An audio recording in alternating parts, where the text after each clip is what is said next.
You are about to enter the Red and Rev Sports Show experience. Get ready for some real sports talk from some real sports fans who were real sports athletes who have sports knowledge.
Over.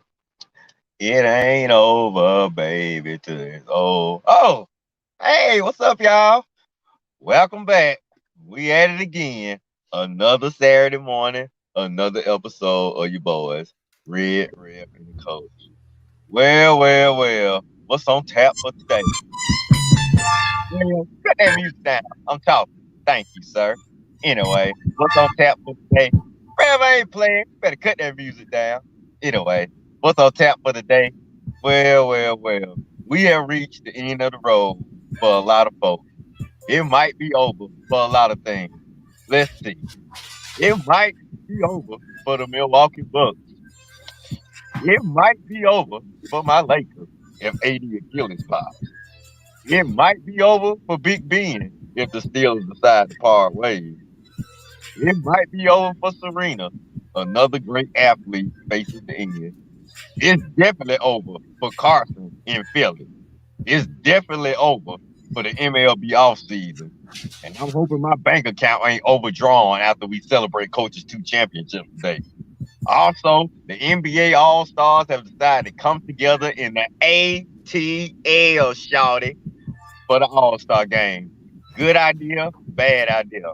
Also, what's going on with the NFL and a lot of retired players, many of whom are dying off way too young? We shall discuss all this and more. Episode 177. It's time. Not Dame time. Red Rev and Coach time.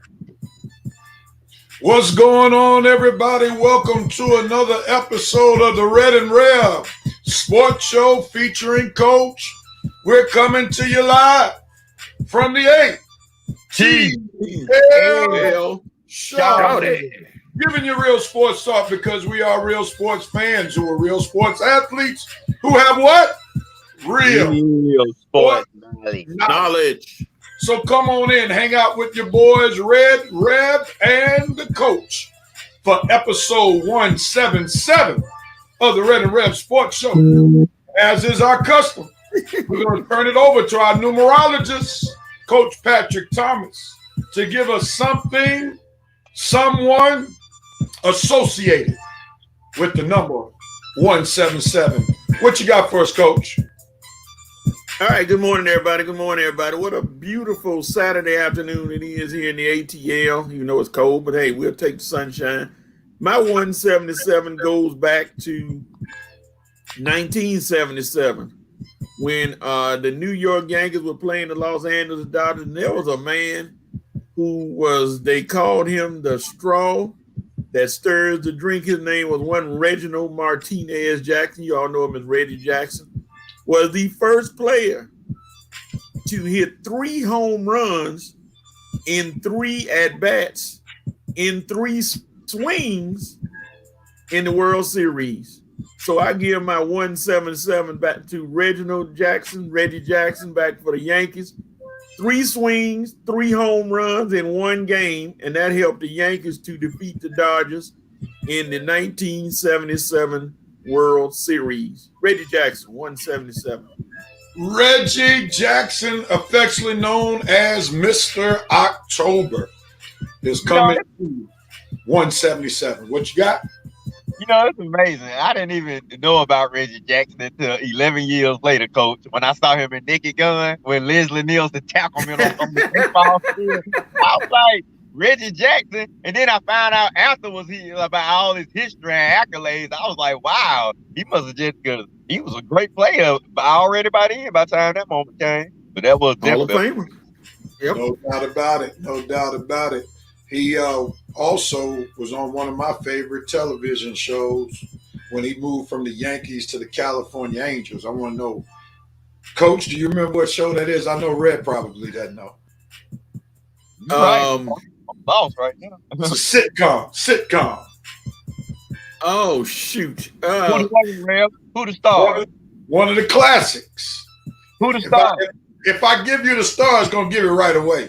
Oh, okay, well, yeah, of course. Reggie Jackson. All right, I'm gonna give you a context clue. Sherman Hemsley. Oh, he was on A-Man. No, the Jeffersons, Coach. The Jeffersons.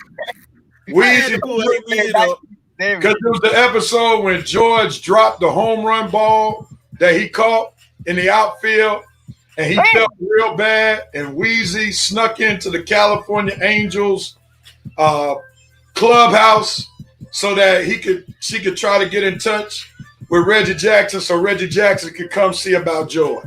Wow. Yeah. You pulled out the closet then, Ray. Google it, man. Google it. Great episode.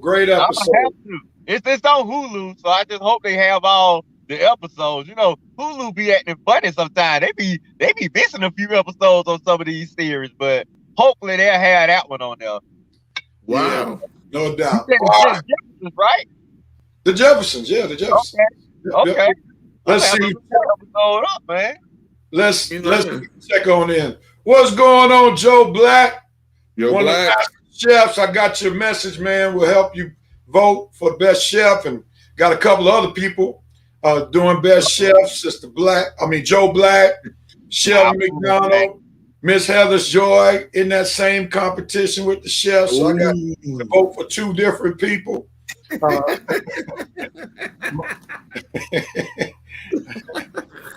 you know how that goes.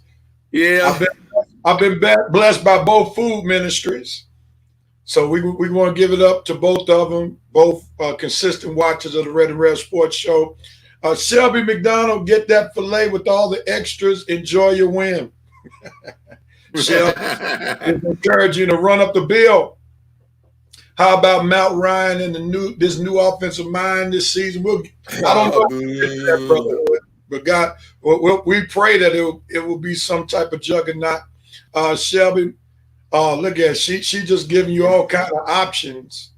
Yeah, we know that's what she do. That's why she don't have that many dates. Oh my goodness, there go Red. What's up, Vince Woodruff, Sister Sylvia Harris, and Shelby in Coach's Amen Numerology Corner. You know how she does it. She gives her love to Coach. No diggity, no doubt. The Jeffersons, yeah, Vince, Google it. Go on YouTube, man. Great episode. I'm not making it up. Thank you, sir. And I'm glad you can look up that episode. Yeah, Thomas, man, we were missed the report where you were reporting to us from, man. I was attending the underground Gopher Spelunking Conclave. All week on that one, man. Oh, man, he said couldn't get a signal. All right. That's a good one. How could you get a signal way down there, man? Watching a sport like that. Yeah. Of course I have, Shelby. Remember, the Jeffersons came on in the 70s now. It is now 2021, and it still comes on TV once. So, yeah, I've seen almost every episode about 4 or 5 times. So, yeah. We all know why that of your Red and Red Sports Show, boo. How many times he's watched the Sanford and Son? He know about every episode. Oh no, Sanford and Son. He done seen every episode about 5 times. No, T. Hey, my fault. We had it down last week. Yeah, y'all did. Yeah, y'all did, Vince. Armani. We're gonna get to one of my favorite sitcoms, even though that's plenty of shows. We got to fit within the program, man. We'll talk about it if it fits within the program. Good morning to you, Armani, man. I must admit, I don't like you or your cousin right about now. Right before I came on the show, the Cleveland Cavaliers beat me in NBA 2K21, so I ain't too. Don't worry, Rev. They won't be beating anybody in real life. Him or his cousin. Here it comes. About as classic as Al Bundy against Bubba. Yeah, I remember that episode on Married. Yeah, all right, everybody, we got to finish a little. Me and Coach don't even remember the episode. Talking about it.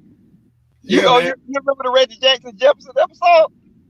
I don't. I have to go back in my archives. All right, gentlemen, we got to go, man, because I got to leave a little bit earlier than normal. We're going to try to shut down at 12:45 today. Yeah, no doubt. It is a great episode of Married with Children. We're going to start with our dope, nope, and cope moment. Fans, feel free to join in with us. Tell us what you're doping on, noping on, and coping on as we start this episode of the Red and Rev Sports Show. Coach, we'll start with you, sir. What are you doping on this week as I pull up the slide? There you go. What you doping, Coach? It happened last night, and it was one of the more angrier moves in the NBA. And I'm sure, I know you have some of your 2K21 dunks, but the dunk that Anthony Edwards put on Watanabe last night was just amazing. He elevated on that young man, and his family had to have said something to Anthony Edwards about why you did my son like that. So my dope moment is Anthony Edwards and his dunk of the year last night. Yeah. Oh, my goodness, man. If you haven't seen that dunk, it was quite disrespectful. It was quite. It looked like a dunk that you would see on NBA 2K21. I've done that dunk many times on the video game. I mean, I now see it's possible to be done in real life. That dunk was sick. All right, that must have been Red's dope moment because he still got his hand over his face. So, Red, what else are you doping on? Yeah, Rev, you should have had the video ready for that one. That was one we should have played. You probably need to pull it up, though. But, yeah, of course, Coach stole my moment right there. Thankfully, I added one more to it just in case one of you guys took it. I didn't think you would. I thought Coach would go somewhere else, but Coach, you surprised me with that one. All right. I guess my second place dope moment for the week will have to be my girl, Naomi Osaka. First, she sent Serena crying in the tears, probably in retirement. Then she finished it off by going ahead and winning the championship at the Australian Open this week. So good job. I think it's her fourth straight championship. Well, definitely her fourth championship. For my girl Naomi Osaka. Love you, girl. Naomi Osaka, Australian Open champion. Grand Slam, baby. Woo! Ooh, yeah! I'm a little upset with both of you all because you both took my dope moments. Coach took my primary. You took my secondary. So I just had to go on ESPN and find me a dope moment. And thankfully, ESPN came through in the clutch. And what happened, Real? Yeah, my dope moment is going to Brother Murray, Jamal Murray of the Denver Nuggets, who dropped 50 points last night against the Cleveland Cavaliers. And here's why it's so dope. He scored 50 without going to the free throw line. That is awesome with a capital A. So Jamal Murray gets my dope moment for this week. Excellent. Excellent. Huh? I said it worked out perfectly, didn't it? Yeah, it did. Yeah, thank God for internet connections. Because I would have been. All right, Red. What are you noping on this week, Red? All right, I don't think you guys gonna take this right here, but I'm noping on the Mets in their front office. First, having fired their GM earlier this year for sexual issues. Then here to find out this week they fired a hitting coordinator for sexual issues. Then last week, their former manager, Mickey Callaway, he under investigation for much more sexual issues and he's suspended. So my note moment goes to the Mets Human Resources Department. You guys are getting a grade F as far as your background checks go.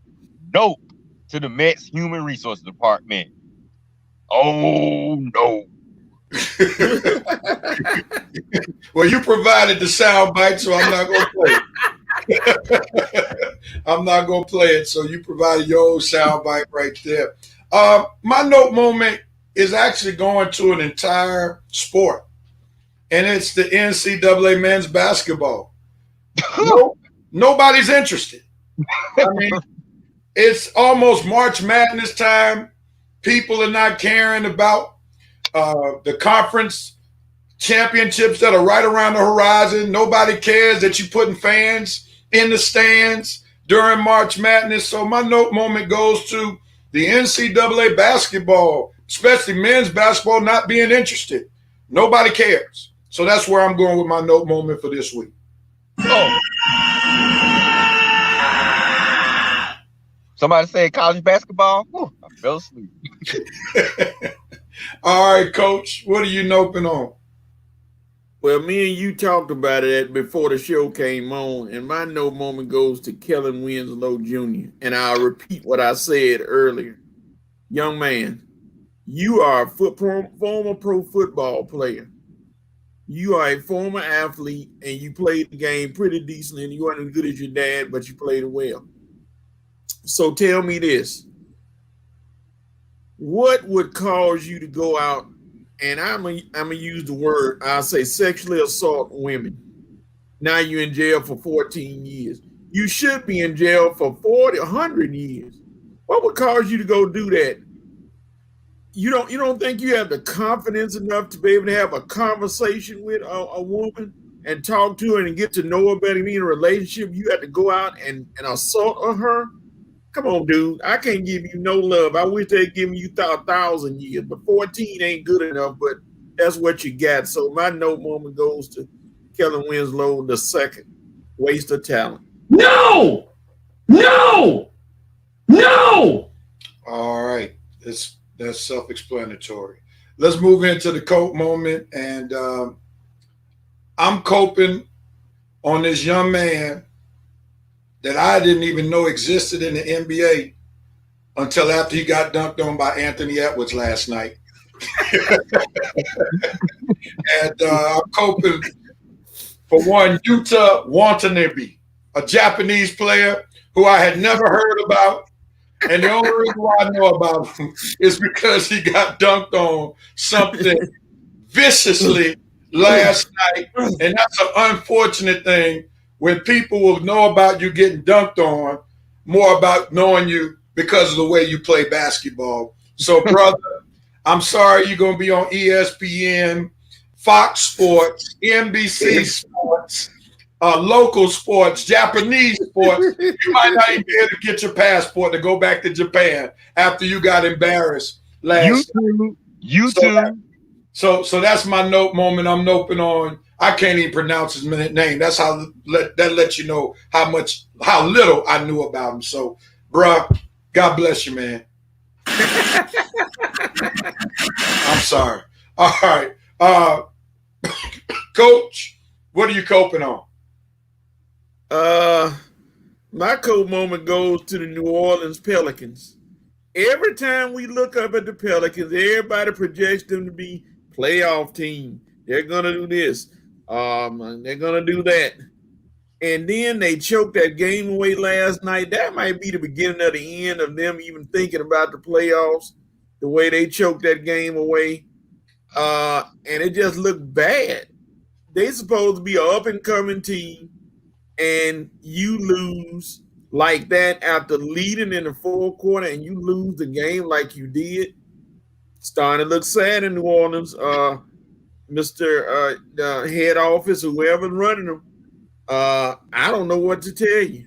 So, cope moment goes to the New Orleans Pelicans for failing again. All right, and Red, close us out. What are you coping on, sir? I'm coping with the Braves players, probably having to cope watching players like Fernando Tatis cash in with these huge contracts, and they left playing a cheap way like Ron Acuna Jr. $100 million contract. Now, watch what Juan Soto's going to get. We see what Fernando Tatis again. Man, Ron and Ozzy and if Pache and some of these other guys come up when it's their time to get cashed in, and you know the Braves, man, I'm going to have to cope with them. Just keep watching other players from other teams get massive paydays, and they just getting nice contracts. I mean, it's still good money, but still, compare Ron Acuna's money to what Fernando Tatis is getting, and they both same caliber of player. If we look at the MLB Top 100 list, we'll see how close they are to each other. So that's all I'm saying. I hope it makes them happy because I don't want to leave, but boy, they're gonna have to cope watching all these other players get way outpaid more than them.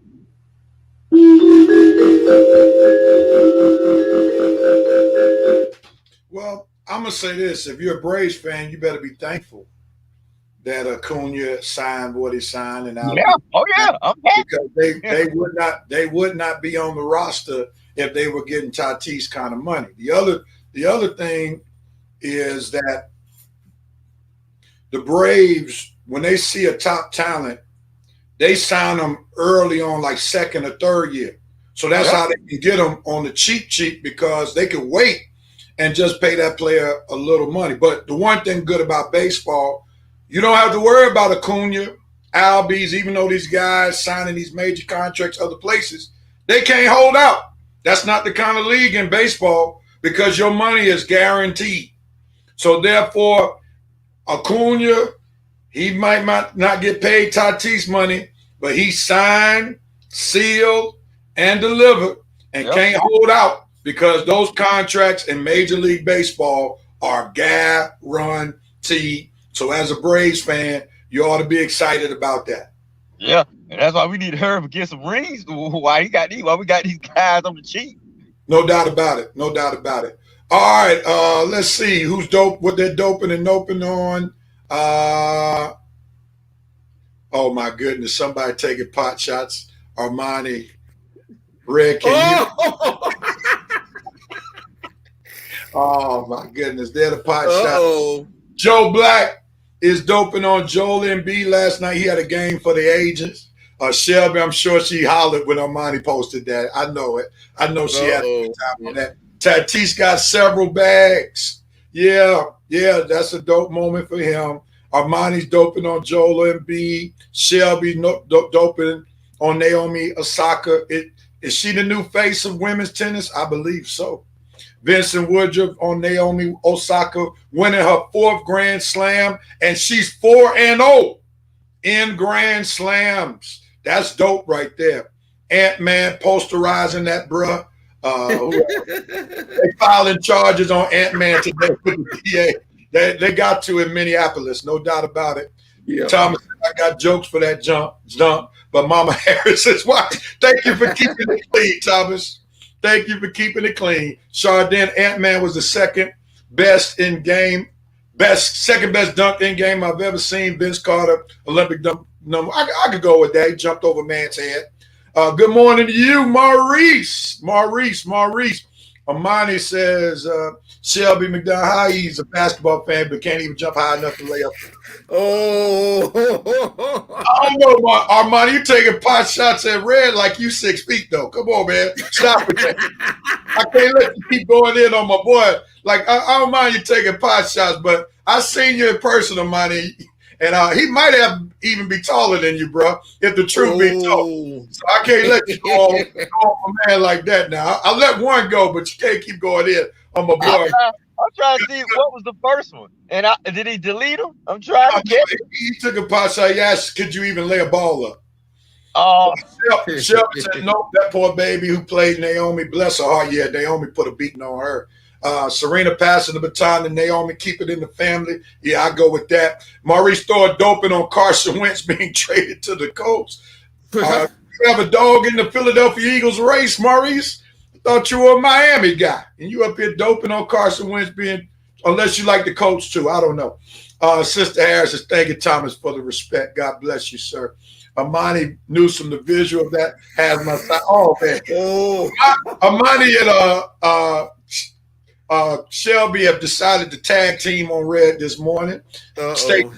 Hey, Kelly Kell, Vincent Woodruff on the weather. Good Lord. But glad to be 6 feet above, though. All right. That's real talk. Joe Black noping on Vincent Jackson being found dead in his mid-30s. We'll talk about that in just a second. Yeah, Vincent is giving Red some kudos on this. Oh, no. Yeah. All right. Thomas Holcomb, nope. NBA All-Star game in Atlanta. We'll talk about that. Dante Armstrong, dope. The rise of Naomi and Coach Serena Williams' career slowly coming to an end. Top 3 athlete of all time. Shelby, Serena's retirement. She's coping on what she and her sister did for tennis is undeniable. They made tennis cool for black girls. It's time for her to enjoy time with her family. Well said, Shelby. KW Jr. wasted talent. Pops has to Shelby, I'm going to keep the whistle, play guilty. Don't make the victims go through a trial. I hope he serves every moment of those 15 years.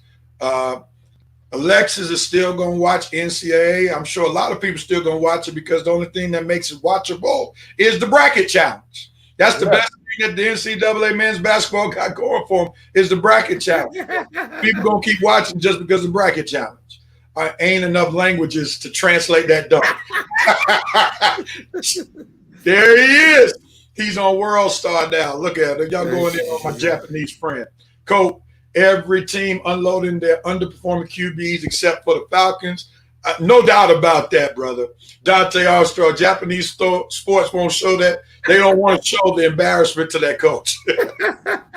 DJ Suede and the remix god is probably making a dunk video. Lord. Oh, my goodness. Y'all are crazy. Also, the Eagles coaching hire make it even less sense now. That may make sense, right? Yeah, that's a good point, Joe. Kelly Nicole, follow Ronald Cunha Jr. on Instagram. His workouts are insane. Okay. Y'all are talking amongst each other, so I won't show those. Somebody from YouTube. Important announcement today. Paul Gasol signed with the Barcelona team, and Barcelona among the 6 best team. All right, well, we ain't going to crap on that, but thank you for tuning in, wherever you are tuning in from on YouTube. All right. Y'all are still talking about, he my boy too, Rev. I got to get him because Colin not here to defend himself. Get him on the show so he can defend himself for some point. All right. That's all the dope and open, coach. Thank you, fans, for joining us with that. And we talked about Serena Williams, so let's jump right on into it. And let's have this serious conversation. Is Serena's title hopes, or are Serena's title hopes over for good? Jump on in there, somebody. Who wants it? I don't know, Rev. It may not be over for good, but they're definitely on their twilight days. I would say they're definitely dwindling down. Because this girl, Naomi Osaka, she is young Serena, pretty much. I mean, this girl is she is a bad mama jamma. And like I say, Serena gave it all, and she couldn't even beat this girl the other day. And I know the girl gonna be ready for the other tournament. So I guess I'm gonna have to see how Serena play this girl head to head in the next 2 tournaments. That's if she even decides to play. But if Naomi Osaka get her within the next 2 or 3 tournaments, oh yeah, Serena, the writing's on the wall. You're gonna have to get out while the getting's good. I don't want you to hang on, too soon, because you one of the great ones. And we don't like to see the great ones, not be so great. So great career, I mean, she one of the top athletes all time, but it's hard. I'm not sure how a woman's body reacts, especially after motherhood. So we don't really know how that will affect her. Right now, she lost this tournament, so I guess we're gonna have to see within the next 2 or 3 tournaments, especially head to head when they on Osaka. But it's looking like we going into the twilight years with Serena. All right, Coach, jump on in there, Coach. Your thoughts on Serena's title hopes over for good? No. It's premature to say that, because if you watch the game with Naomi and Serena made a lot of unforced errors. It wasn't like Naomi just went out and dominated. She made a lot of errors, and you could tell by the look on her face, she was getting frustrated. She was making errors. So Naomi won, but she didn't really, the score is not indicating what went on. And then on top of that, who else is beating Serena but Naomi? And then Naomi is not dominating Serena overall.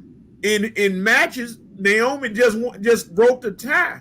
It was tied 2-2. Now it's 3-2. And I know it's late in the year for Serena, but Serena still is making it to semifinals of tournaments. If she's washed up, needs to go, she wouldn't even get that far. She would be out in the first couple rounds, but she's still making it to tournaments. So semifinals. So I say Naomi has her number. True enough, she is the new face of tennis. She will be against Serena, but I think Serena can still get that elusive number 24 that she wants to tie that Grand Slam record. I still think she got one more chance in a tournament coming up to get that last win to tie the record. Well, I think, Coach, one of the things I'm going to say is this. We don't measure tennis players based upon wins. We judge them off titles. And I think it's clear the question is not, is she competitive?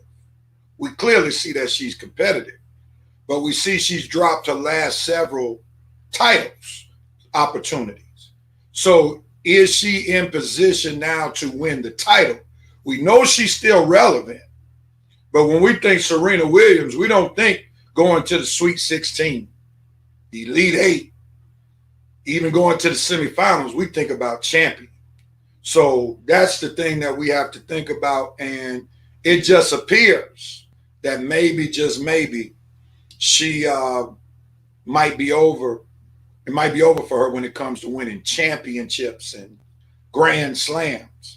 Not when it comes to her being relevant, because she could probably play for the next 2 or 3 years and still be in the top 8, top 4 of every grand slam, because she's just that good. But it's getting the victory, getting the grand slam. That's the question right about now. All right. We see some fans, she doesn't need to be the Evander Holyfield of tennis. She got a little left in the tank, but it's probably time. And I would like to see her go out on top.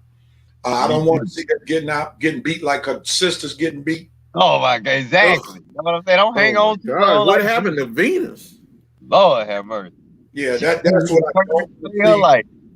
You know, I don't want to see her leave tennis like Shaq left basketball. It was just god awful. It was just awful. Excuse me for saying god awful. I know my mother about to have a fit for saying that, but it was just awful. The way Shaq was getting bounced around from every team after having such a prolific career, and we don't need to see Serena going out. Kobe knew what he was doing when he said Shaq is through. I can't win with that man no more. Yeah, I would love for Serena to get the title. I think she's going to have to hope that all the tennis stars are aligned for her to win it, because she's just not dominant over everybody anymore. Because there's some women rather, who have got to her level, and they're just giving it to her. All right. What happened to Venus? Serena happened to her. I think she got one more race. She can get one more for the record, but after that, it's over with. Let's just say if she doesn't get that one more within the next year, it's over. That's what I would say. Yeah. She has one more year to get that next. She about to be 40. Yeah. But the way she left out of that press conference makes me question if she's going to keep on playing beyond this year. But we'll see what happens. We will see what happens. Thank you all, fans, for joining in. Let's Look at Thomas. Talk about tennis. He said something crazy. Yeah. Leave Ric Flair. Woo. That joke is crazy. All right, man. Let's move on real quick. We're going to move into some football. Big topic for this week. Carson Wentz goes from Philly to Indy. He goes to get reunited with Frank Reich, his former offensive coordinator, when the Eagles won the Super Bowl. Remember, before Nick Foles took over, Carson Wentz was on his way to be the NFL MVP that year with Frank Reich as his offensive coordinator. Let me just ask the question, will Frank Reich and Carson Wentz rekindle that QB magic for Wentz in Indy? Go with it, Coach. What's your thought first? And Red not even wait till halftime. Wait till halftime to eat. But I'm just going to go ahead and say no. Wentz is almost a shell of his former self. Does he have a chance to revitalize? Yeah, if he can stay upright. Every time you look up, he's hurt. Fall on the ground. He got a strained toenail or bruised. He can't stay healthy. If he stays healthy, do they have a chance to compete? Sure. I don't think the NFL. I don't think Super Bowl or AFC title coming their way, but they got a chance to compete. But that division is tough. With you already got Tennessee there that's going to be battling with them, and then Houston, we know where they'll be, number 1 draft pick, and Jacksonville. We will have to see how the Urban Meyer reclamation project goes. So I don't think Wentz is going to be enough to put him over the top. Red, jump in there. Will they rekindle that magic in Indy? Reunited and it feels so bad. Nope. It was a good move. It had to be made. I'll tell you this though. if he can't rekindle his career, then he's gonna be out the league because he's definitely gonna be playing by one of the best offensive lines in the NFL. I mean, Indianapolis Colts, dude, you're gonna have no excuses behind that offensive line. So we don't want to hear nothing about you getting stacked, nothing about no injuries, dude. You got one chance and one chance only, Carson Wentz, and that's with your guy who arguably, like you guys said, had him on the MVP track back during the Super Bowl year. So we'll see. I think he has a decent chance because right now, quarterback situation not looking too good in that division. I mean, once Deshaun Watson get traded, what's he gonna have? I mean, Trevor Lawrence gonna be a rookie. You got Ryan Tannehill in Tennessee, but like I say, Carson Wentz, you're gonna have every opportunity to show if you're worth anything. I'm with Coach. I really don't believe, and Vince too. I really don't believe he's gonna rekindle the magic. I think he's more arrogant, and I think he believes he's better than he really is. But like I say, we'll see, because this is the best opportunity for him. Great offensive line, head coach that had you on the MVP track. If you can't do it here, Carson, bye-bye. All right, Maurice Thrower says, I love it. Gets to go to a better environment with one of the best offensive lines in the NFL, along with the very good young defense. Only time will tell. And Thomas showing what he learned from Wheat Street Baptist Church. The coach lifted their eyes into the hills, from whence cometh some help. Not. For those who don't know that scripture right there, Psalm 121, check it out. Not the not part and not the whence part, but 121. Thank you, Thomas, man. You're making me proud that our Chanter days were not in vain at Wheat Street Baptist Church. But nevertheless, I think the jury is out. A change of environment can always be helpful. Let's remember there was a quarterback who we thought was down and out that ultimately made it to the Hall of Fame. One Kurt Warner. Everybody thought he was down and out when he played for the St. Louis Rams. After he went to the New York Giants, was the backup behind Eli Manning. They ran him out of New York, and then he had a great 2 or 3 years with the Arizona Cardinals. So a change in environment can make a difference, and it always helps when you have somebody who believes in you. We know that Doug Peterson had soured on Carson Wentz, and therefore that sometimes can fracture the relationship. Also, Carson Wentz was in a hard market to play for. I sure wish Matt Ryan played in Philadelphia, so he at night and as well in Philadelphia if he played for them, because they sure wouldn't be talking about he threw over for 4,000 yards 12 years in a row with no Super Bowl. They sure be talking about him like a dog, and he wouldn't sleep one bit. So I'll say that the fan base in Indy is nothing like the fan base in Philly. He can definitely have a bit calmer environment. He won't be pressing, because the one thing that was not in his favor is that people would remind him that even though he had a great season, he was not the quarterback who won the Eagles the Super Bowl, and therefore I think he was pressing constantly, trying to get back to where he was, trying to do what Nick Foles did, and therefore the pressure just got to him, and playing in that market is not the best place to press. So Indy, a lot nicer market. I think he can be calm. Plus, he has a coach that believes in him. So don't be surprised if Carson Wentz comes back and has a solid season in Indianapolis. Go ahead, Ray. Close it out real quickly. Okay, Ray. 2 things. One I agree with you about. One I disagree. Putting Carson Wentz and Kurt Warner in the same breath.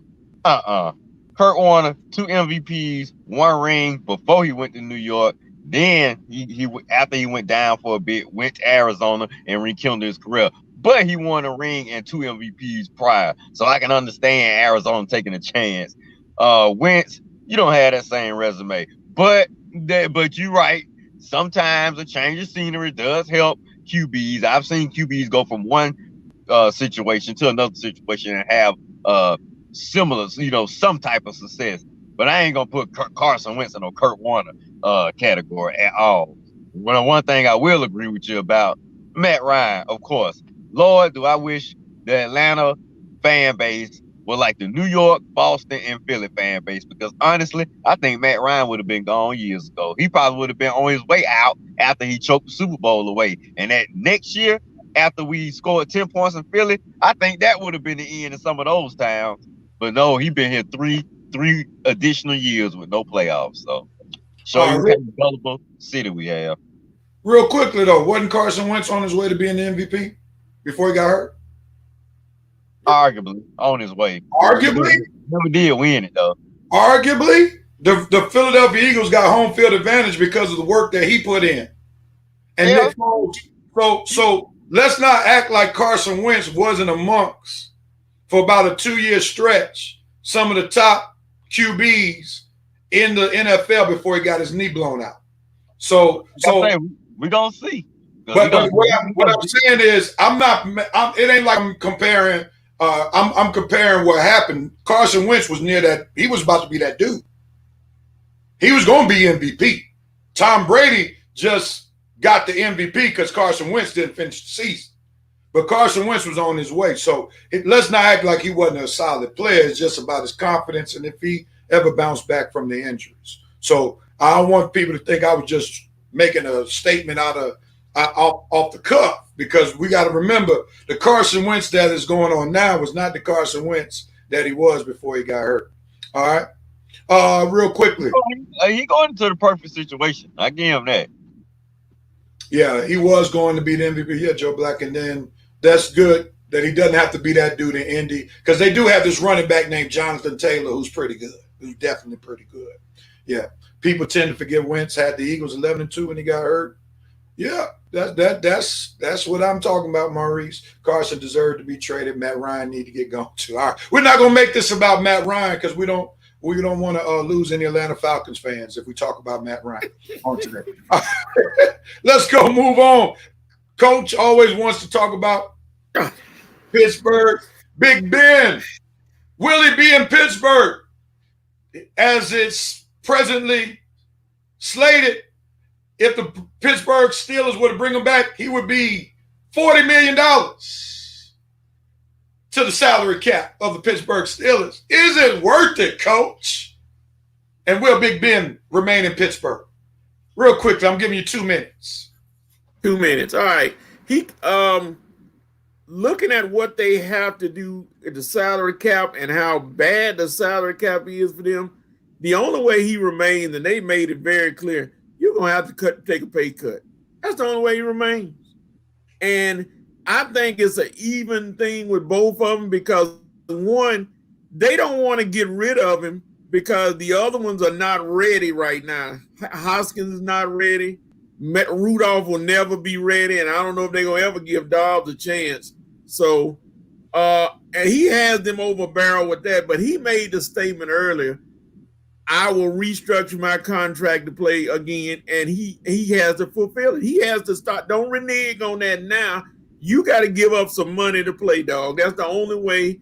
Or they just going to basically, it's going to be a Troy Polamalu situation where one of your best players of all time has got to get let go because he doesn't want to drop his money. And that's the only way. I ain't see that. That's the only way it's going to happen. He's going to have to take a salary cut because they're strapped. And then they got other guys they got to look at. You got Dupree, maybe Connor, Juju. So it's all on him now. Either take the cut, or they're going to let you go. All right, Red, jump on in there. I know you don't think Pittsburgh should pay Ben $40+ million. I know that. So what you think they should do with him, Red? Cut him. I mean, it's obviously that's what Kevin, the GM, wants to do. But some way, somehow, I guess his love of Big Ben and what he's done for the team. If this was any other player right now, Big Ben would be released already. Cut. Now, I know, like I say, I don't have any faith in the quarterbacks behind them. So I personally don't see why Pittsburgh is basically pushing him out the door is what it seems like. Why? I have no idea. If all it is just Big Ben needing to take a pay cut, I mean, him restructuring his contract shouldn't be that hard, but it seems like they trying to get this guy to retire. It seems like they really are done with Big Ben, but it don't seem like he's done. So, in respect to Big Ben, they don't want to just straight up cut him and release him if he's talking about he's still interested in playing, because that would seem somewhat disrespectful to their franchise quarterback. But if you had to put a lot of take the test on the GM and the front office, I think they want Big Ben to retire. Now, why? I have no idea, because I don't think Mason Rudolph is ready.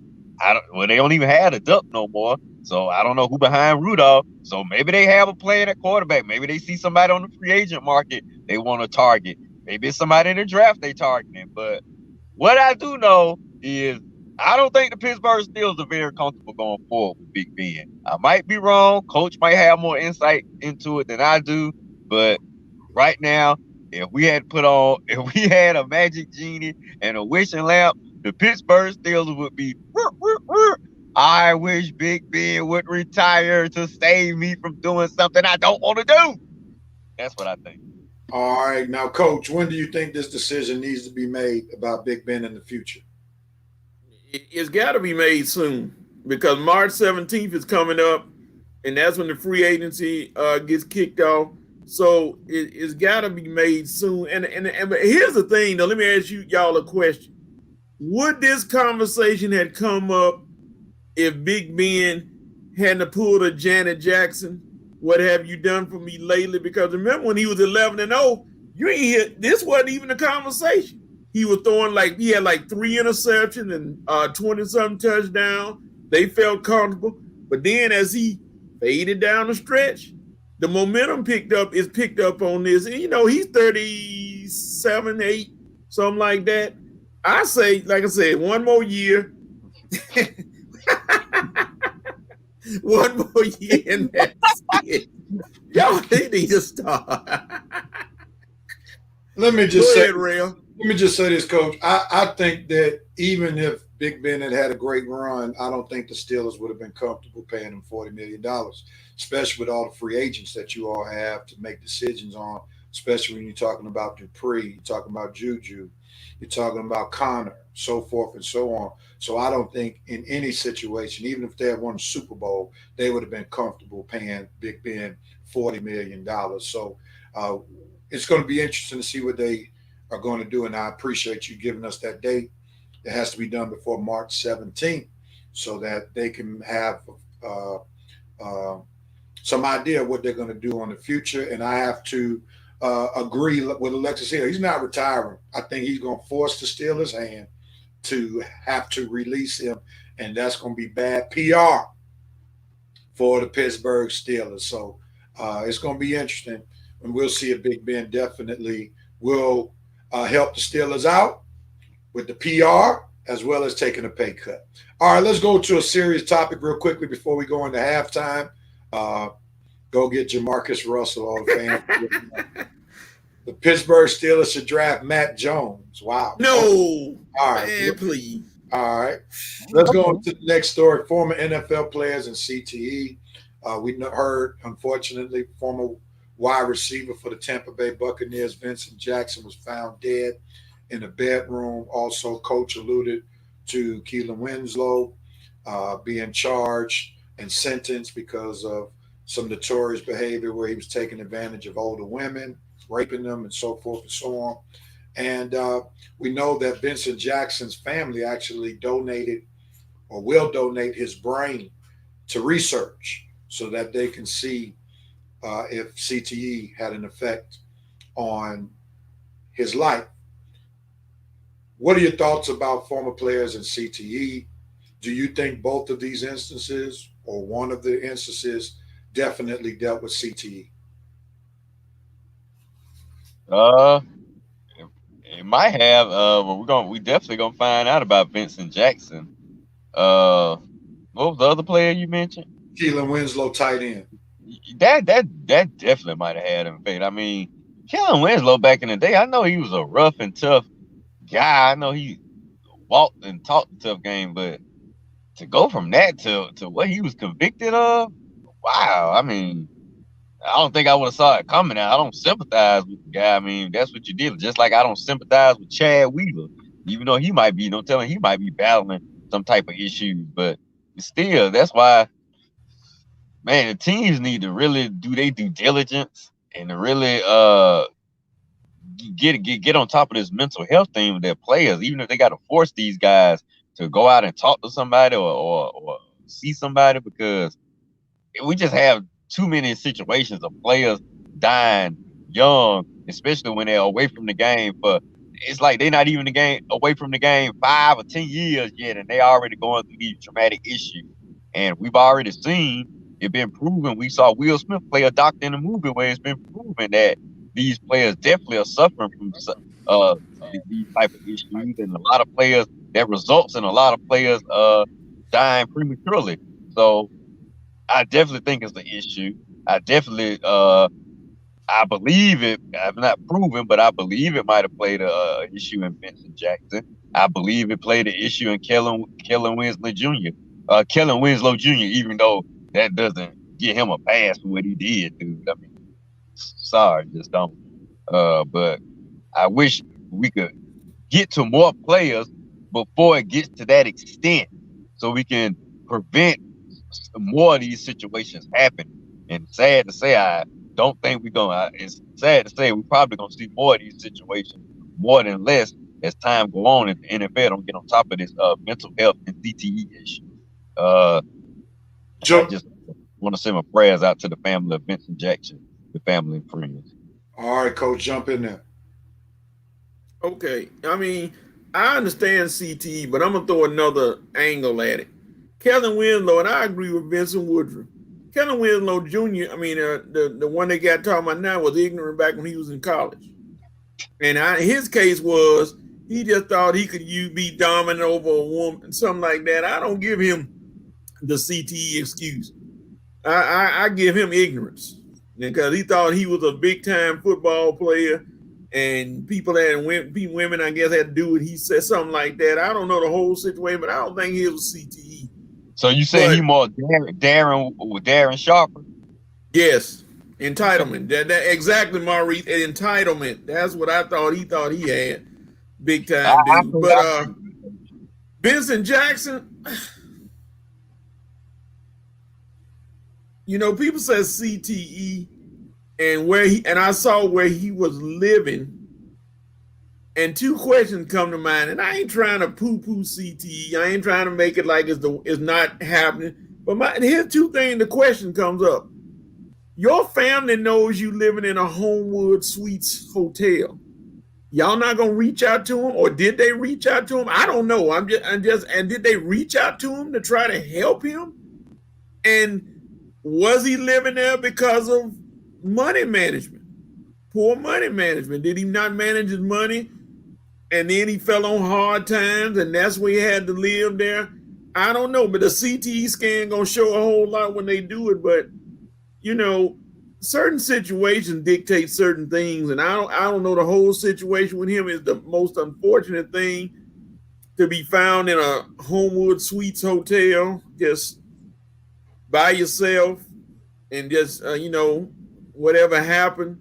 So we're not sure what happens until we find out that scan, but sometimes it's a lot of unfortunate things with these guys. And the CTE play a factor. I'm not going to totally dismiss it, but sometimes we do poor money management as adults.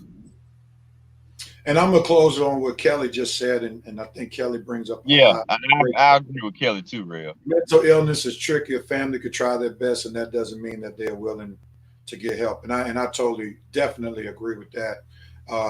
You know, it's definitely tricky, and that's why, you know, people have to be committed to the process of getting help. You know, family can only do so much. So we don't know if they tried. If not, I would imagine, you know, and this is me just using some level of discernment, if that family was willing to donate Vincent Jackson's brain for research, then I would suggest that they tried to help the man. Exactly. To the bottom of the situation. He could have just been off on his own. Exactly. Because if they didn't care nothing about him, they would just say he's dead and gone. He's gone. Yeah, let's get the money. Yeah, but they really want to get to the crux of his situation and really use his death as a springboard to help somebody else and maybe some other football player get the help that they need if they're dealing with CTE. All right. I agree 100%, Rev. Let me apologize. Coach is 100% right. Let me take away. I did say CTE played a part in Kellen Winslow. I'm gonna retract my statement. I do not.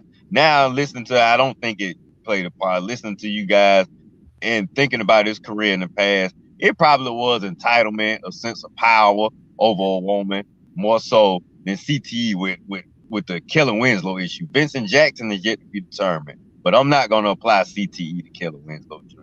He's exactly where he belongs. Well, depression leads into mental illness sometimes, or Maurice Thorough, so sometimes they can be synonymous.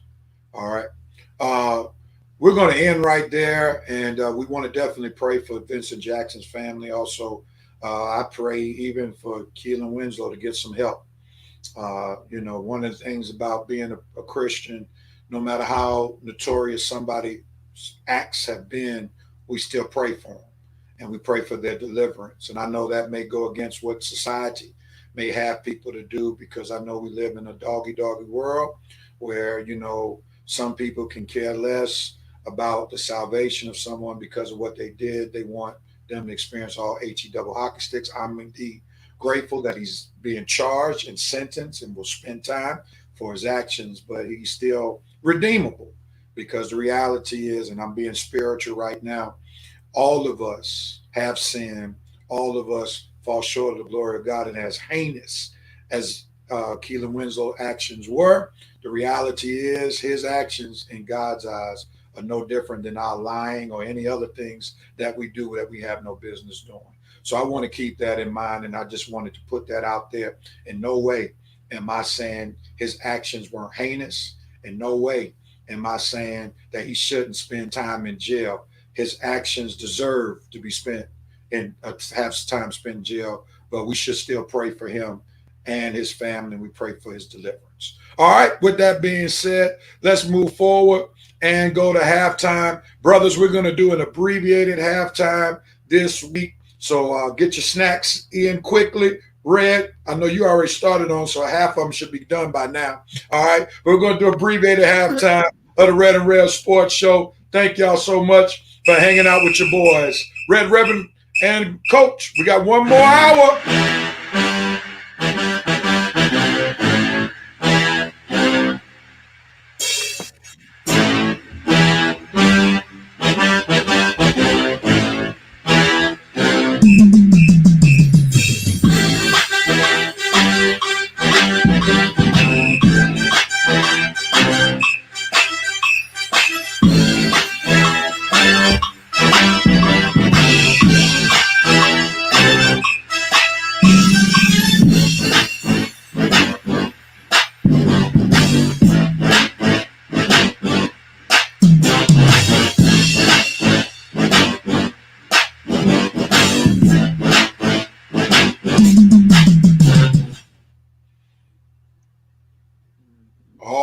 And we're back from our abbreviated halftime, and we got a lot of basketball to talk about. Let's go ahead on, fellas. Let's talk a little basketball. We got a lot on the plate to talk about. And let's get right into it. We might lose Shelby right here, or we may not. Down goes AD. Down goes Vegas. Are they synonymous? So we know that AD went down with an injury, re-injured that Achilles. First they said he would be day-to-day. Now they're talking about he may not be back until after the All-Star break. So Red, we need you to uncover your face and talk. What does the injury of AD do to the Lakers now and potentially for the rest of this season? Talk to us, sir. Oh, God. Talk about what? Because that's exactly what's going on. what and a bunch of nothing, man. Seriously though, real. I just don't know. You know, I've been telling folks all week. I'm surprised we got through last year without Mr. Glass, Mr. Brittle, going through this little situation. Hold on, right quick, Red. Real quickly, he hurt his calf, but he also re-injured his Achilles. All right, so go ahead. Yeah. Derek, and if you don't know, we learned from Kevin Durant that the calf muscle is attached to the Achilles, so the calf is right there. So, man, we might well say his Achilles hurt because, Ray, I'm telling you, I'm scared the next time this guy get on the floor, that thing just gonna pop just like that. I mean, in emotion. And I don't care if he have a month off, 2 months off, 3 months off. That's the thing with Achilles. You just don't know. They can pop at any time, and I wish we can get some guaranteed diagnosis on this thing. But I mean, you the basketball guy, you just can't tell with Achilles, right? You just never know. Rest is about the only salvation for such an injury.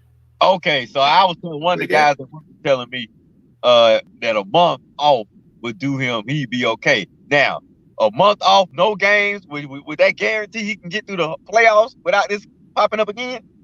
There's no guarantee because every person has different reactions. Exactly. And he's already Mr. Brittle, Mr. Glass anyway. If it's in an ideal situation, you probably want AD to sit out the rest of the season. Yeah, in an ideal situation. Regular season or the playoffs too? Well, if you're going to have him sit out the rest of the season, rest of the regular season, then you might as well have him sit out the rest of the year. Because remember, you just can't all of a sudden step up and play at a championship level without having played basketball all year round. So that's just not doable. You gotta have some reps. I mean, mind you, you're not playing against the scrubs of the league in the playoffs. You're playing against elite talent. And if you're not on your A game, if AD goes in with this C game, he's going to get killed. So, the Lakers are going to have to make some major decisions. I'm going to say this real quickly. If Derek Jones, that's a good point. AD brought some of this on himself with the shoes he wears. Man, why I don't know how in the world these organizations can allow these guys that they're paying billions of dollars not to protect themselves. God, man. I mean, you pay this guy like this and LeBron. Why ain't LeBron telling him to wear high tops? Come on, LeBron. If the organization not going to do it, I depend on you to do it, LeBron. Tell this man to stop wearing these low-cut sneakers. Look, we need this guy. And, this guy, Achilles pops, you might well say we done for this year and next year. Yeah, so the LeBron James era is pretty much over in L.A. if this happens. Yeah, so to me, it's pretty much over with now because I don't want this guy back on the court because I'm telling you, I'm worried, real. If the guy get back on the court, it's going to pop. How Warriors fans were feeling about KD, that's how I'm feeling about AD right now. If he get back on the court anytime for the end of this season, that thing going to pop.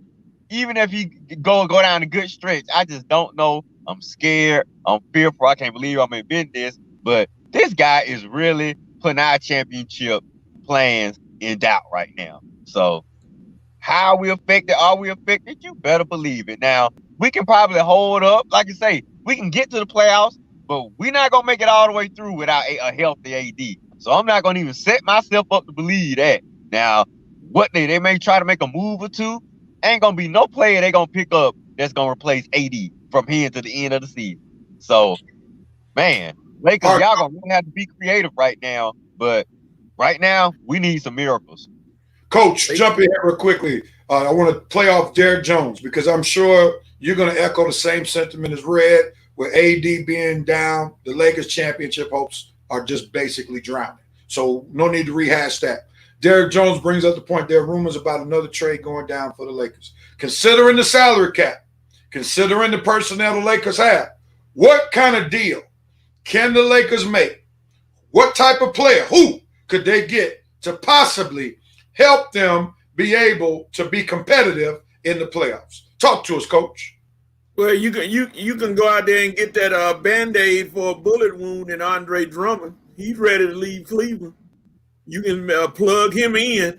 He's not going to be AD, but hey, that size and the rebounding helps you. You know, that's a Band-Aid for a bullet wound right there in Drummond. Stop right there before you go on. So now, to make it work, he's making around 20 plus million. Who do the Lakers trade to get an Andre Drummond? You're gonna have to lose one of those role players. Somebody on the road that's gonna have, if you wanna make the deal, you got to give up one of the role players. I don't know who. Is it gonna be Kuzma, who every time you look up they try to throw him in a trade rumor? Is it gonna be Caruso? The young kid, Horton Talon? Is it gonna be him? KCP? I mean, Yeah. Gotta be somebody. So here it is. The three players that it has to be, because the money has to match if you're trying to get a major player. It has to be Kyle Kuzma. It has to be KCP. And it probably even has to be Dennis Schroeder. And I say no. And that's the only. Now, you say no to. Not for no Andre Drummond. Hold on, no. I ain't talking about Drummond now. I wouldn't do that for Drummond. I agree with you on that. Now, could you get those three players to Washington to get Bradley Beal? Uh-oh. Uh-oh. Real y'all make me pick my coffee up. Okay. Now And a I'm couple of draft picks. How many? A couple of draft picks. Kyle Kuzma, Schroeder, and KCP for Bradley Beal and 2 draft picks. I don't want to give up Kuzma, but to get Bradley Beal, I definitely give up KCP and old ugly Dennis. I'm sorry, but I definitely give up KCP and Dennis for Beal. But I hate to see Kuzma go. But if that'll get Beal over here, okay. Why would you hate to see Kuzma go? I'm not sold on Kuzma. Kuzma is. I've been fun as a diehard Laker fan. I just been fond of the guy because we've been with us since he's been a baby, and we did kind of raise him up. And but at least he did get a ring with us, so we ain't even empty-handed. He did get a ring, but I think we got fooled by Kuzma and how good that he really is. Because when he made his name for himself prior to LeBron coming, he was doing that in garbage time when basically the Lakers weren't playing for anything. So when you just going out there playing, you don't have to worry about situational basketball. You don't have to worry about using a high IQ. You just worry about putting up numbers. Now, once the games have become very meaningful, he is very schizophrenic. And I don't know if you can count on him being your third guy to do the work night in, night out. So that's where the Lakers are right now. They need, going forward, a third guy that you know can put up 15 to 20 plus points each night, and those points are guaranteed. And right now, the Lakers don't have that in Kuzma. I was surprised that they re-signed him. It made sense. So since they re-signed him, use him as a trade chip to get somebody who is more dependable. Rev, now you know good well if the Lakers figure out a way to get Bradley Beal, I'm all on board. I've been trying to get this guy to one of my teams. Yeah, man. Imagine if they drafted Tatum over Ball. Now, if we imagine that real quickly, there's a good chance that LeBron James is not in Los Angeles if they had drafted Tatum. So that's something to consider. But nevertheless, I think Kuzma is expendable. Now, let's move on real quickly. So the Nets, without KD, beat the Lakers without AD. And they beat them pretty handedly. So this raises the question. Are the Nets the team to beat in the NBA as of today? Coach, jump in there. You go first. No, sir. No, sir, because the Nets have two flaws that they still have not addressed. They have only thing that's sitting on the bench are Gatorade buckets, and they have no offense. If they had any kind of offense, they'll be all right. But they have those Gatorade buckets sitting on the bench. Dinwiddie would have helped if he was healthy, but he's not there. LeVert is gone. Allen is gone. Bernard King ain't coming back. Let's see who else. Who else played for the Nets back then? Michael Williams, all them guys. Ain't none of them coming off the bench to save you. But when those big three, you look up, Kyrie is 8 for 22. Durant is 9 for 30. And James Harden said, I ain't going to shoot a lot. I'll just be 11 for 20. But I'll be 2 or 10 from the three-point line. It ain't happening for the Nets. I don't see it. They're going to make noise. But if you take a spoon and hit a pan, it'll make noise. So, hey, they're not going to be the team to beat. All right, before you jump in there, Red, I got to say something about Coach, though. The Nets, others actually were the ones that beat the Lakers the other night. For the Nets, you had Harden went for 23. Kyrie only went for 16. Then you had someone like Joe Harris that went for 21. Then you had Luawa Kalabet, I can't pronounce his name. He went for 15, shot 5 threes. Now, one of the things I think we need to understand is the Nets were still in transition trying to learn how to play with each other. It seems like they have finally got on one accord. Harden's a point guard, Kyrie's a 2 guard, KD's a 3. One of the things I think that's going to help the Nets guys that are outside of their version of the big three is that they now know where their shots are going to come from. And then they also know probably how much time they're going to play. So when you know where your shots are coming from, and if you can shoot the ball, and you know about how much time you're going to play, it helps your psyche and allows you to be ready. So now you don't have to worry about is he going to pass the ball or not, because I think Steve Nash has instilled into the Nets version of the big three that we got some guys out here that can shoot the lights out.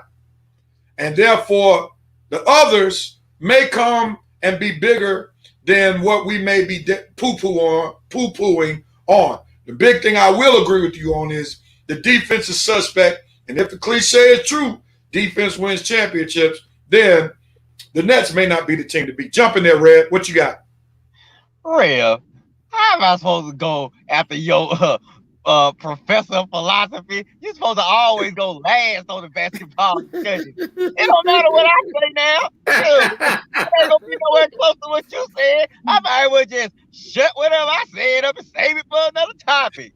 But anyway, I try to come off like I'm finna give these garbage man Matt Ryan analysis after Red's intelligent breakdown. But to piggyback what Rev said, no, I'm just playing. Right now, I see them as a team to beat in the East, along with Philadelphia. So you agree with Derek Jones? You agree with Derek Jones? I agree with Derek Jones. I don't see them as a team to beat in the NBA right now, especially with AD going down.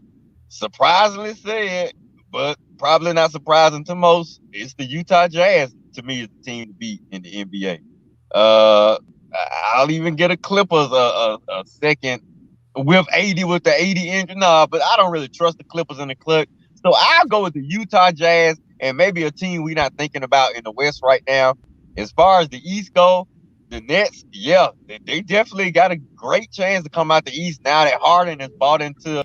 Now it seems like everybody's bought into their roles on the team. And look, like you say, you can have a team that's top heavy, but eventually those screw-up players off the bench gonna get some confidence playing with those guys every night. And eventually, like you say, that guy whose name we don't even know come off the bench and hit 5 threes. You still got Joe Harris. The longer these guys play together, the more confidence they're gonna have. Come playoff time, they'll be ready to make some noise versus Philly, especially with the top 3 all there and healthy and balling. So to answer your question, no, not the team to beat in the NBA, but definitely the team to beat in the East. I think one of the things is I add one more piece to it. One of the things we must remember is when we start talking playoff basketball, we can't look at it in the form of a one game, but we have to look at it in a 7-game series.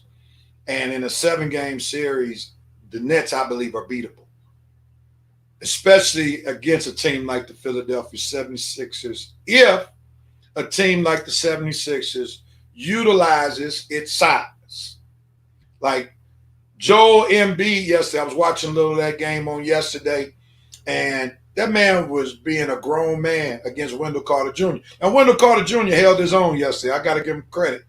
He plays for the Bulls. But if Embiid goes down there and just wreaks havoc, throwing his body around, that's hard to deal with for a 7-game season, a 7-game series. You know, Jeff Green doesn't want any of that action. They're going to have to play a lot of DeAndre Jordan in a series like that because that small ball will kill them. Now, they may have an advantage on offense, but on defense, if the Sixers play a grinded-out game, even get Ben Simmons to post on James Harden or Kyrie Irving, whoever's guarding them, that could be a long, long series for the Brooklyn Nets. And I think even though you can't really play it like you used to, bully ball will be the key to potentially beating a team like the Nets. They are a finesse team. They're not in your face. They're not physical. They are a finesse team. Like a team like the Boston Celtics don't have a chance to beat the Nets because they are aligned or made up just like the Nets, and the Nets are just better constructed. I'm taking Harden, Irving, and KD over Kemba, Tatum, and Brown any day of the year. So the Boston Celtics are not a team that's a real threat. The only threat would be Philadelphia. And Milwaukee, we'll talk about them in just a second. They don't have a prayer because they don't have the athletes to be able to compete with the Brooklyn Nets. So Embiid got to be healthy. And Embiid got to be healthy, and Embiid got to play big. He got to be down there in the paint. Ben Simmons got to be down there in the paint. And if they can make it a post-type game, bully ball, over 7-game series, they have a great chance. It might be essential for the Nets to get Drummond now. I mean, to battle Embiid. Now, that would really make that series a must-see series. If the Nets can figure out a way to get Andre Drummond. If they get Drummond, it's a wrap. Let me just put it. It's a wrap for the Nets? Oh, they're going to win. I mean, think about it. Drummond is 15-15. And see, that's why Ben Simmons need a shot. Because, dude, you got to be, but I don't know, Rev. I don't think it'll be a wrap. I think it still might go 6 or 7 games. I'm gonna be going for Philly because I already picked Embiid to win MVP. Red Drummond. All you asking him to do is be physical and rebound. You ain't asking him to score because you got 3 other guys can score. And think about all the second and third chances they're gonna get on the offensive end. And when you got say somebody like Drummond. And he's gonna cancel Embiid out. He won't cancel him out, but he'll slow him down. Okay. Well, hey, Nets better to make that move, and they want to do something. Because he's going to be hard pressed to have to battle against Drummond. Because one thing about Embiid, if you stay on him long enough, he'll wear down. Especially if you have somebody his size. Because he'll look all world in the first half, but when fatigue hits, that joker starts settling, shooting threes from half court and all of that stuff. So, you got to be on guard. Coach got the last word. Jump in. Does anybody, and his name has popped up, and I know what you going to say. I just want to hear what Red going to say, and the look on y'all's face. Does anybody go after Blake Griffin? Go ahead, Red. He posed it to you first. Oh, man. I hate for my Lakers to sign him and then he get hurt again. Because he gets an injury prone as Anthony Davis. So, but I mean, if he stayed healthy, he would be a good piece for a contender. But coach, he just as brittle as Anthony Davis, but he help a contender. If you get him for the low, I would jump on him ASAP. Yeah. If you're not asking him to play 35 minutes, if you're asking him to be a role player and you paying him role player money, I would jump on Blake Griffin. And actually, I know Derek Jones asked the question earlier, but I think that's actually a plausible move for the Lakers to really look into, to get somebody like Blake Griffin in the buyout market. I wouldn't trade for him. No, I would look at him in potentially the buyout market. So Blake might be somebody that the Lakers should look into. The light skin factor. There you go. You know I love my light skin brothers, Vince. Light skin crew. Well, he was talking about Ben Simmons in the light skin factor. No, I don't like him. No, he ain't part of my crew. Cause he can't shoot, man. Dude been in the NBA and he refused. He refused to learn how to shoot. I think he's just being stubborn because he knows his improved shooting will help his team tremendously. And he just refused to do it, refused to work on it. And I don't like that about Ben Simmons. I agree. All right, let's move on, man. Has the Bucks stopped in Milwaukee? The Milwaukee Bucks are on a 5-game losing streak. They lost again to the Toronto Raptors the other night. They're looking bad, losing. What is going on in Milwaukee? Go, Coach. Well, they won last night to stop the streak, so they did win last night. Okay, around and righted the ship a little bit. Yes, sir, they did win. So you know what? Hold on, Coach. Hold on. They beat the Oklahoma City Thunder. Let's just put things in context. Okay, go with it now. One of the worst teams in the league. I get you put it up there and say the old coaching adage: a win is a win. I guess you got to stop a 5-game streak. A win is a win. You get them. We're not going to jump over hoops beating the Oklahoma City Thunder, the second worst team in the West. But go ahead on.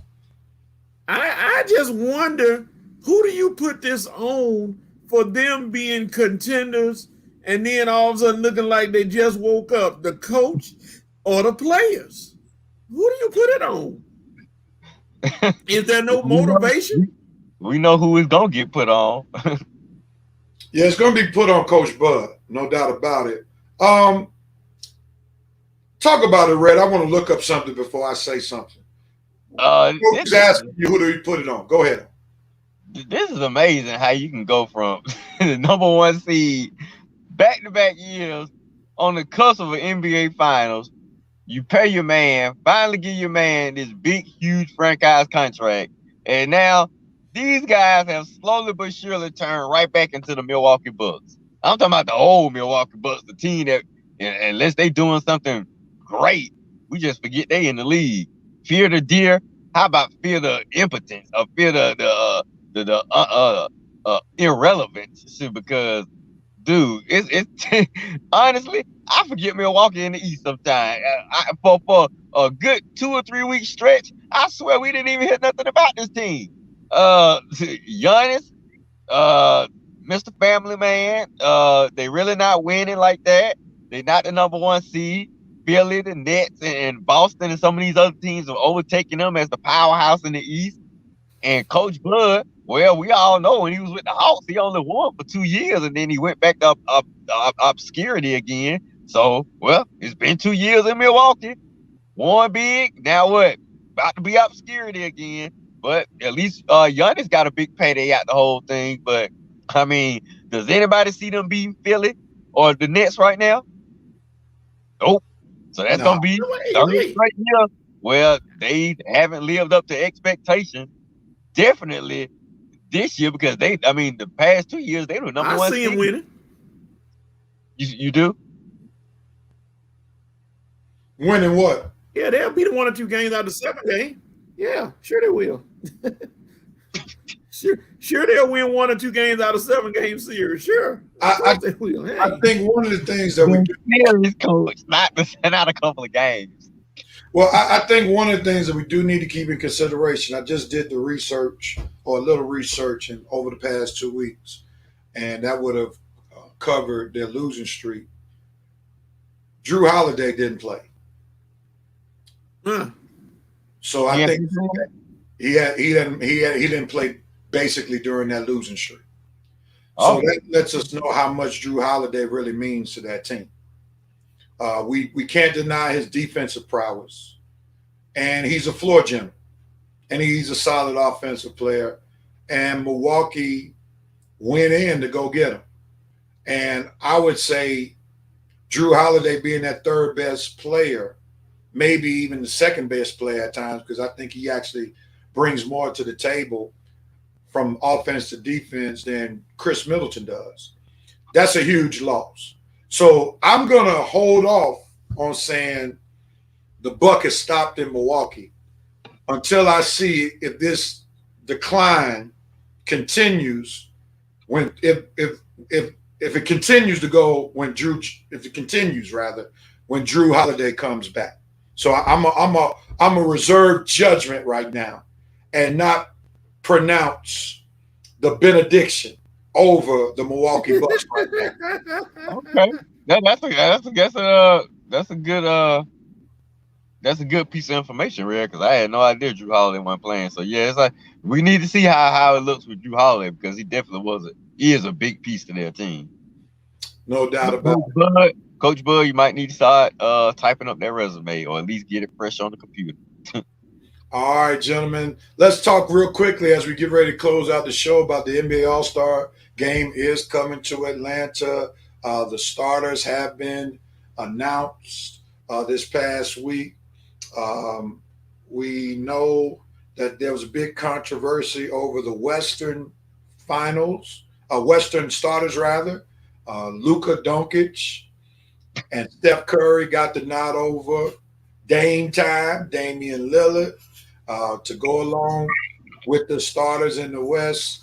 You also got Kawhi, LeBron, and who was the fifth person? I can't remember. Joker. Yeah, no, Nikola Jokic. And then in the East, you have, the West, you had LeBron, Jokic, and Kawhi, along with Steph and Luka. And then you have in the East, you got Kyrie Irving. I'm going off the top of my head, didn't pull up the notes. My bad, everybody. You got Joel Embiid. You got the Greek Freak. Who are the other two guys? Yeah. Durant and Bradley Beal. Thank you. And Bradley Beal got the nod over James Harden. All right, so with that being said, let's go to the West first. And I appreciate you all picking up my slack. I should have pulled up that slide before I jumped into it, but I was so caught up in the last conversation, I missed out on pulling that up. But nevertheless, did Dame get slighted? Should he be the starter over Luka? I don't know if he got slighted. It was a fan vote. He did get. It's not like he didn't get any votes. But when you got the fans out here and you got you got a lot of Americans, plus you got the international fans, domestic and international fans voting for Luka, that's gonna give him a little bit more edge over Dame and Steph. Steph ain't nobody knocking him out the game. This is Steph Curry. So sorry, Dame, you just at the position where you got Steph Curry and you got Luka with fan base here and overseas. So that's all it is. You're gonna make the team, just you're just not gonna make it as a starter. Donovan Mitchell, he can have a legitimate claim. He should be in as a starter too. They have number one seed. So, like I say, it's just the West is just crowded with good guard play right now. You got CP3 out there, you got Devin Booker out there. So, who knows? In the next few years, the starting backcourt might, be different each year. We just never know. But I don't think it's a slight on Dame time. He's still Dame time. He's still gonna make the team. All right, Coach, jump in there. Was Dame slighted? Yep. 29, almost 30 points a game, and you're not having him start 7 assists, about 5 rebounds. And Damian was a victim of what I like to call the Yao Ming factor, just like Red said. I was just going to. I was global. Go ahead. Global voting by fans gets Luka in. Global voting by fans gets him in. And Luka's had a great year. But Dame has the Portland Trailblazers up near the top of the standings in the West.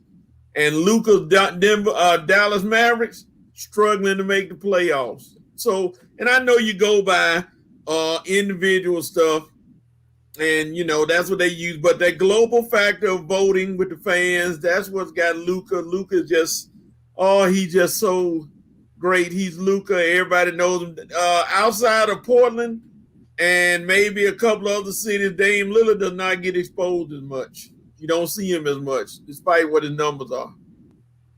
Yeah, I definitely have to agree with you, Coach. That's exactly where I was going in my commentary with the Yao Ming factor. We know for several years Shaq got slighted because of the international voting factor. Yao Ming was nowhere near the player Shaq was, did not put the numbers up as Shaq did, and Shaq got slighted, losing due to the international voting. And really, Dame is going to experience that for the next 4 or 5 years until Steph Curry retires. Because Steph, that's why I feel it was a slight, because it's just, it happens. Let me finish my point, Red. You let me jump in right quick. Yeah, no problem. Steph revolutionized the game. I think he revolutionized the game in the wrong manner, because I'm getting tired of seeing all these 7-footers being more comfortable shooting threes than getting down low. So Steph is going to be always voted in.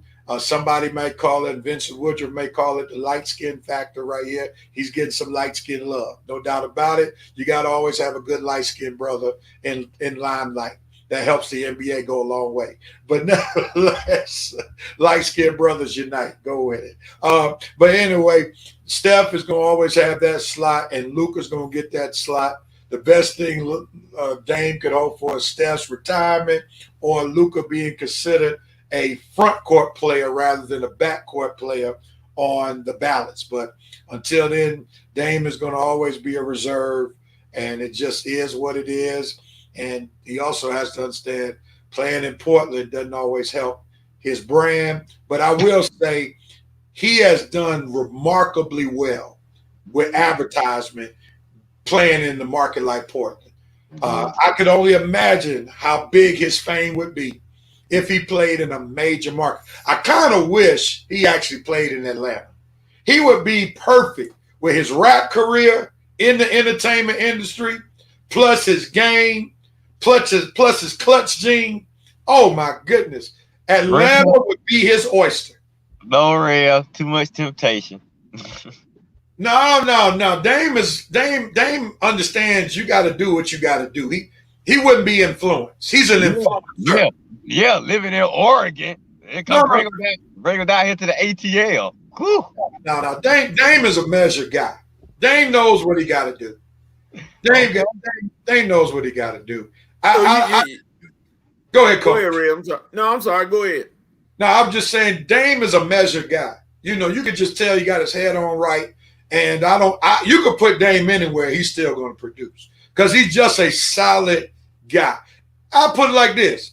If Trae Young, as young as he is, being able to withstand the market now, the jury's still out because half of his career been in the COVID culture.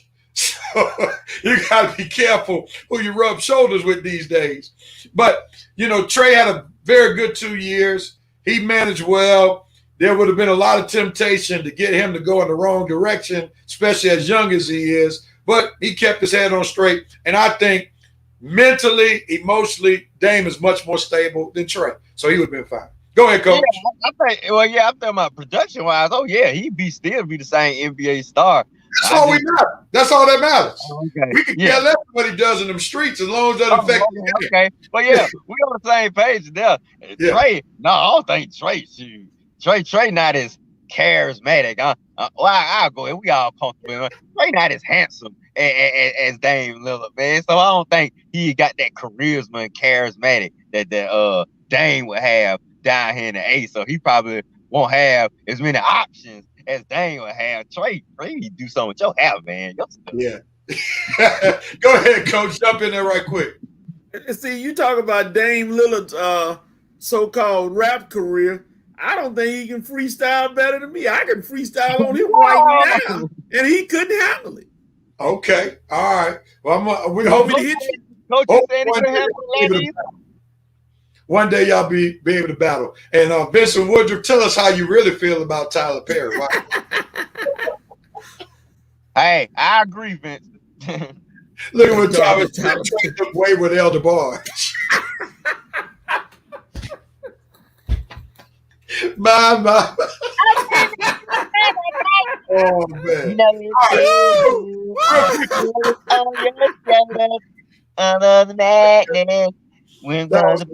All that. I mean, everybody know that Hulu doesn't just have live sports as a lifestyle. We can whatever, Damien, whatever. Yeah. Oh my goodness. Look at Coach said child, and look at Heather Joy jumping in. Coach has got bars. Now that's a compliment. She grades hard. So if she said Coach got some bars, we got to go with it. Man, that beating that, yeah, it is fire. It is fire. Nice. Yeah, that's nice, Derek. It is fire. No doubt about it. Derek, you right about that. Rev, have you heard this song on the NBA Live? Yeah, man. Yeah. I love when that song comes on right before. That is fire. Man, matter of fact, I had to Shazam it because I had never heard it. And I was like, man, I mean, it's a great, I'm actually going to buy it, put it on my iTunes because that's a good song. I'm going to have to download that one. Hey, Rev. Yeah. Hey, Rev, I'll tell him if he came here. If he came to Atlanta right now, I'll say, hey, Dame, you got bars? Look at me, son. Keep your talents up there in Oregon. You can't have no man, Coach, when you go against me, you're going to be through. Stay there. Coach, playing Portland all day. I'm the one who's going to run this show. Hey, look at Coach. I got the skills. You got more money than me. You can pay more bills, but guess what? Don't rest with me, Damian Lillard. I can hurt you, boy. I can hurt you now. Don't do it. With little bars right there. March 7th, NBA halftime, Coach versus Dame at the All-Star game. We got Let's get it done. Let's get it done, baby. I'll come to the game for that. Bump that. Let them battle on the Bread and Red Sports Show. Yeah. Hey, but just like Derek said, though, if he come with that Hulu beat, I'm gonna go sit down because I don't think I can handle that. But y'all, if you're gonna freestyle against using the same beat to see who really got it. Yeah. Let's go. Let's go with the other angle that the fans went with earlier when we first brought up the topic. Vincent Woodruff called the All-Star game coming to Atlanta a super spreader event. And Maurice Thrower said, great idea, but Mayor Bottoms is going about it in the wrong way, alienating the fans. All right, now, Coach, you got your head about to shake off. So you got a strong opinion. So is it a super spreader event? And this Mayor Bottoms, who basically said fans don't come. Is she wrong? Yeah, she wrong. It's not a super spreader event. It's a stupid spreader event. Call it that. I mean, what are you coming in for?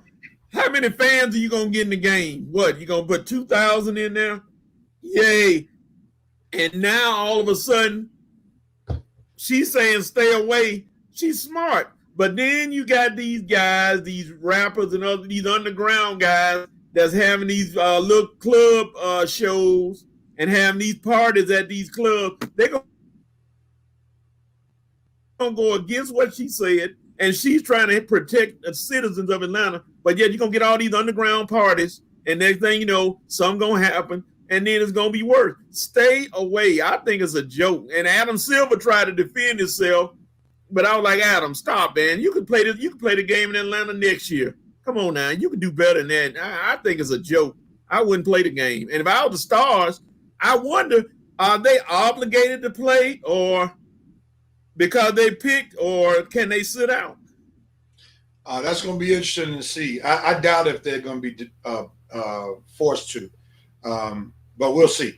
Red, give us a quick opinion on it, and then we got to close it out. I don't think it's I think the celebrities and all of the fans probably need to stay away. If you just had the athletes in a closed stadium, make sure they go through the same safety protocols and give us what the 3-point contest. Just give us the game and the events. Fine, you're not gonna have too many fans there, so it's not gonna be a full packed arena. Just keep it as a TV event. Now, as far as what the underground rappers and all the parties thrown outside of the event, well, you can't blame Apple Bottoms for that. She ain't got no control over that, but I'm pretty sure she want those. She want those parties stopped too, but we can't control those. But as long as the NBA players aren't really going to too many parties and out, socializing and coming and spreading it throughout everybody, we okay. As long as they stay isolated and throughout safety protocols, good. Just keep it as a TV event. Don't have any celebrities. We don't need the celebrity game. We don't need the rookies and the whatnot. Just keep the one day the game, 3-point contest, slam dunking skills challenge, 1-day event. Get them in, get them out, let them finish the rest of their vacation, and hopefully no big COVID-19 issues happen after that. I guess that's about all we can hope to happen, but I definitely think they're going to do it. They're not going to cancel the event. I think Silver, like you say, just like all the other commissioners, trying to get them a little payday. I don't think too many players will boycott the event as long as they kept it, like I said, kept the same safety protocols up. If LeBron shows up, the rest of them will show up. Simple as that. All right, real quickly, keep Lou Williams and Hard Knocks. That's gonna be tough now. Like I say, I hope they don't do it, but we know they're gonna be advised not to. But Atlanta's not the place. They should have. If it's just a TV event, then they should have taken it to Oklahoma City. I'm with you, Red. Why come to Atlanta? To Portland or somewhere like that. It obviously they wanted more attention to the game, and it's definitely a super spread event. I think Mayor Bottoms is definitely right on discouraging fans to come, but Atlanta's a great market, and it's an entertainment market. Many of the players have homes here, so it's going to be really interesting to see what happens, and I just hope that it does not turn into a super spread event, and Thomas is offering Tuskegee University old arena to have. I played in the old arena. You are hilarious, man. I don't laugh out loud at too many guys. I played in that arena. It's in bad shape. It's in bad shape. Oh, boy. All right, not an old arena. Let's move on. I got to get out of here. Who has the right to do what, when, where, and how? And we're going to close out the show. Who wants at it first? I guess I'll start it off. Braves season started off. Got the pitchers and the catchers at camp. You got 4 members of the MLB 100, Freddie, Marcel, Ron, and Max Fried. You got the right to add a few more members to the MLB 100 next year, in addition to the guys you got on it this season. I want to see pretty much the whole starting lineup on there, at least close to it. And I want Soroka on the list. Ian Anderson, I want you close to the list. I won't mind Charlie Morton being on the list. That means we had a real good season, y'all. And I want capped off with one of these rings. So Braves, you got it right to get this World Series journey started on the right foot. All right, Coach, jump in there, Coach. Who has the right to do what, when, where, how? NCAA basketball, you have a right to make us interested in this tournament this year, and by having some compelling games and getting us more fired up about it, other than seeing if we can win $1 million in the bracket challenge. All right, and you have the right goes to Kyle Kuzma. You have the right to show everybody that you're a good player, that you deserve to be one of the top players on the Los Angeles Lakers. AD is gone. This is your moment. This is your time. You get a chance to shine. So we'll see what you're all about. So you have the right to do what you got to do on that basketball court to help the Lakers win the game. What player? What player? Kyle Kuzma. Oh, you mean trade bait? All right, everybody. Let's see, Hawks. You got the right to get as much possible for Collins. That's a good one. Yeah. Hey, you have the right to show up and show out on national TV against the Lakers tonight. All right. Ladies and gentlemen, that is episode 177 of the Red and Rev Sports Show. Thank you for hanging out with your boys, Red, Rev, and the coach. We'll be back next week, 11 a.m. for 178 next week. Thank y'all so much. Hit the share button. Let somebody know you were hanging out with your boys in episode 178. Until next week, everybody have a blessed weekend. And we're out of here.